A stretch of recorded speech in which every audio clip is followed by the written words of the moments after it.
on hallucinogens and boundary dissolution. If you look at thousands of these experiences, they dissolve boundaries. They dissolve boundaries between you and your past, you and the part of your unconscious you don't want to look at, between you and your partner, between you and the feminine if you're masculine, and vice versa, between you and the world.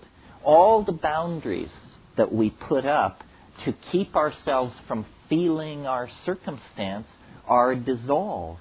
And boundary dissolution is the most threatening activity that can go on in a society. People meaning government institutions, become very nervous when people begin to talk to each other.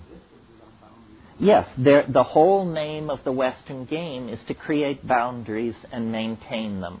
The church and the state, the poor and the wealthy, the black and the white, the male and the female, the young and the old, the gay and the straight, the living and the dead, the foreign and the familiar. All of these categorical divisions allow a kind of thinking that is completely cockamamie. After all, reality is, in fact, a seamless, unspeakable something. And we understand that to perceive it separately is a necessary adjunct to the act of understanding. But it is not the end of the program of understanding. The particulate data has to be recombined in a paradigm, a seamless overview of what is happening. And the drugs that Western society has traditionally favored have either been drugs which maintain boundaries or drugs which promote mindless, repetitious physical activity on the assembly line, in the slave galley, on the latifundia, the slave-driven agricultural project, whatever it is, in the corporate office. This is why, every labor contract on this planet, at least in Western civilization, contains a provision that all workers shall be allowed to use drugs twice a day at designated times, but the drug shall be caffeine. Now, the reason caffeine is so welcome in the workplace is because the last 3 hours of the workday are utterly unproductive unless you goose everybody with 2 cups of coffee, and then they can go back to the word processor, the widget tightening machine, or whatever they're doing, and mindlessly and happily carry on. If it were suggested that there be a pot break twice a day, you would think that civilization was striking the iceberg or something.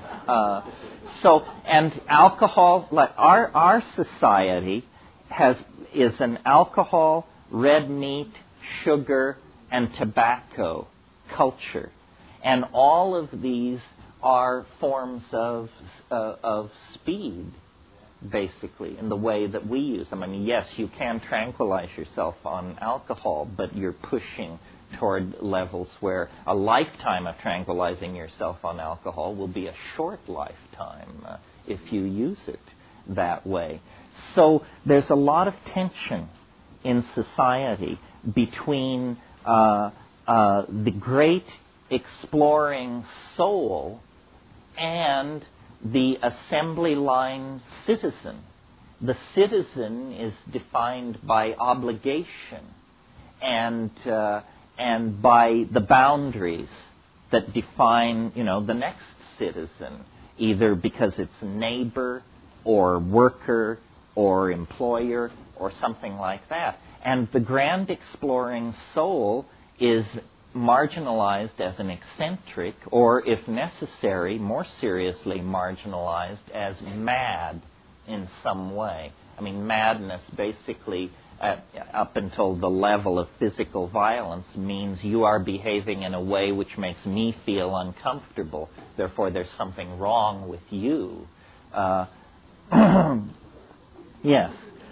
So this now it's interesting, and this is one of the points that's dear to me. I mean, they arrive in different orders each time, but I think of history as a kind of mass psychedelic experience, and the drug is technology.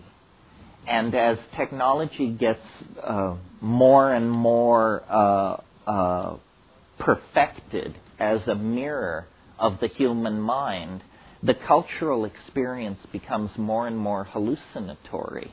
And for at least the past couple of 100 years, boundary dissolution has been underway at every level of Western civilization. I mean, you could push it further back.